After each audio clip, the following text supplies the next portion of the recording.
آج اس ویڈیو میں آپ کو حضرت علی رضی اللہ تعالیٰ عنہ کے اقوال جو کہ محبت اور دوستی کے بارے میں ہیں بتانے جا رہی ہوں۔ اگر آپ کو میری ویڈیو اچھی لگے تو اس کو لائک کیجئے اور شیئر کیجئے اور میرے چینل اردو سینٹر کو سبسکرائب کر کے بیل آئیکن کو آن کرنا نہ بھولیں۔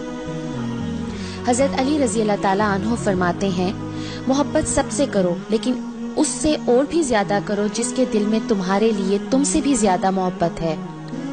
اچھے لوگوں کا تمہاری زندگی میں آنا تمہاری قسمت ہوتی ہے اور انہیں سنبھال کر رکھنا تمہارا ہنر۔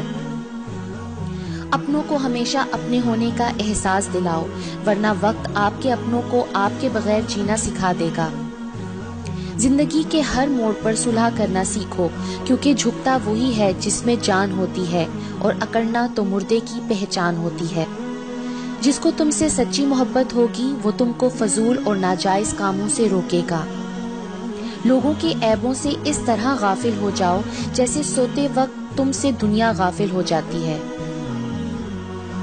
اگر کوئی تم کو صرف اپنی ضرورت کے وقت یاد کرتا ہے تو پریشان مت ہونا، بلکہ فخر کرنا کہ اس کو اندھیروں میں روشنی کی ضرورت ہے اور وہ تم ہو۔ اگر کوئی تم سے ناراض ہے اور اسے اس بات کا غرور ہے کہ تم اسے منا لوگے تو اس کے غرور کو ٹوٹنے مت دینا۔ جو تمہاری خاموشی سے تمہاری تکلیف کا اندازہ نہ کر سکے اس کے سامنے زبان سے اظہار کرنا صرف لفظوں کو ضائع کرنا ہے۔ رشتے خون کے نہیں احساس کے ہوتے ہیں۔ اگر احساس ہو تو اجنبی بھی اپنے ہو جاتے ہیں اور اگر احساس نہ ہو تو اپنے بھی اجنبی ہو جاتے ہیں۔ دوست کو دولت کی نگاہ سے مت دیکھو، وفا کرنے والے دوست اکثر غریب ہوتے ہیں۔ اگر دوستی تمہاری کمزوری ہے تو تم دنیا کے سب سے طاقتور انسان ہو۔ اخلاق ایک دکان ہے اور زبان اس کا تالا ہے۔ تالا کھلتا ہے تو معلوم ہوتا ہے کہ دکان سونے کی ہے یا کوئلے کی۔ زبان کا وزن بہت ہی ہلکا ہوتا ہے مگر بہت کم لوگ ہی سنبھال پاتے ہیں۔ تمہارا ایک رب ہے پھر بھی تم اسے یاد نہیں کرتے، لیکن اس کے کتنے بندے ہیں پھر بھی وہ تم کو نہیں بھولتا۔ ہمیشہ اس انسان کی بہت عزت کرو جو آپ کو ناپسند ہو، کیونکہ ہو سکتا ہے کہ آپ کی عزت کرنے سے اس کا کردار بدل جائے۔ جو ذرا سی بات پر دوست نہ رہے وہ دوست تھا ہی نہیں۔ جس کو ایسے دوست کی تلاش ہو جس میں کوئی خامی نہ ہو اسے کبھی بھی دوست نہیں ملتا۔ کسی پر بھروسہ کرنا ہے تو مکمل بھروسہ کرو، یا تو تمہیں ایک اچھا دوست ملے گا نہیں تو ایک سبق۔ کسی کے خلوص اور پیار کو اس کی بے وقوفی مت سمجھو، ورنہ کسی دن تم خلوص اور پیار تلاش کرو گے اور لوگ تمہیں بے وقوف سمجھیں گے۔ جس نے کسی کو اکیلے میں نصیحت کی اس نے اسے سنوار دیا، اور جس نے کسی کو سب کے سامنے نصیحت کی اس نے اسے مزید بگاڑ دیا۔ ہر اس دوست پر بھروسہ کرو جو مشکل میں تمہارے کام آیا ہو۔ کوئی تمہارا دل دکھائے تو ناراض مت ہونا، کیونکہ قدرت کا قانون ہے، جس درخت کا پھل زیادہ میٹھا ہوتا ہے لوگ پتھر بھی اسی کو مارتے ہیں۔ جانور میں خواہش اور فرشتے میں عقل ہوتی ہے، مگر انسان میں دونوں ہوتی ہیں۔ اگر وہ عقل دبا لے تو جانور، اگر خواہش کو دبا لے تو فرشتہ۔ طبیعت کی نرمی اور سخاوت انسان کو دشمنوں کے دلوں میں بھی محبوب بنا دیتی ہے۔ جس سے محبت کی جائے اس سے مقابلہ نہیں کیا جاتا۔ کسی کو پا لینا محبت نہیں بلکہ کسی کے دل میں جگہ بنا لینا محبت ہے۔ دوستی کی زینت ایک دوسرے کی بات کو برداشت کرنا ہے۔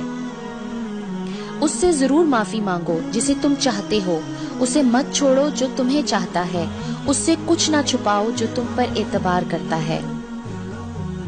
جہاں آپ کی عزت نہ ہو وہاں مت جاؤ، چاہے وہاں کھانا آپ کو سونے کی پلیٹ اور چاندی کے چمچ میں ہی کیوں نہ دیا جائے۔ زندگی کی اصل خوبصورتی یہ نہیں ہے کہ آپ کتنے خوش ہیں، بلکہ زندگی کی اصل خوبصورتی تو یہ ہے کہ دوسرے آپ سے کتنا خوش ہیں۔ کسی انسان کو دکھ دینا اتنا آسان ہے جتنا سمندر میں پتھر پھینکنا، مگر یہ کوئی نہیں جانتا کہ وہ پتھر کتنی گہرائی میں گیا ہے۔ جو شخص ہمیشہ تمہاری خوشی چاہے اس کا اداس ہونا تمہارے لیے فکر کی بات ہے۔ نیک لوگوں کی صحبت سے ہمیشہ بھلائی ہی ملتی ہے، کیونکہ ہوا جب پھولوں سے گزرتی ہے تو وہ بھی خوشبودار ہو جاتی ہے۔ جو شخص تمہارا غصہ برداشت کر لے اور ثابت قدم رہے تو وہ تمہارا سچا دوست ہے۔ اچھے لوگوں کی ایک خوبی یہ بھی ہوتی ہے کہ انہیں یاد رکھنا نہیں پڑتا، وہ یاد ہی رہتے ہیں۔ لوگوں کو اسی طرح معاف کرو جیسے تم خدا سے امید رکھتے ہو کہ وہ تمہیں معاف کرے گا۔ اگر کسی کا ظرف آزمانا ہو تو اس کو زیادہ عزت دو، وہ اعلیٰ ظرف ہوا تو آپ کو اور زیادہ عزت دے گا، اور کم ظرف ہوا تو خود کو اعلیٰ سمجھے گا۔ لوگوں کو دعا کے لیے کہنے سے زیادہ بہتر ہے ایسے عمل کرو کہ لوگوں کے دل سے آپ کے لیے دعا نکلے۔ کبھی کسی کے سامنے اپنی صفائی پیش نہ کرو، کیونکہ جسے تم پر یقین ہے اسے ضرورت نہیں، اور جسے تم پر یقین نہیں وہ مانے گا نہیں۔ اگر دوستی تمہاری کمزوری ہے تو تم دنیا کے سب سے طاقتور انسان ہو۔ دنیا کا سب سے زیادہ خوبصورت پودا محبت کا ہوتا ہے، جو زمین میں نہیں بلکہ دلوں میں اگتا ہے۔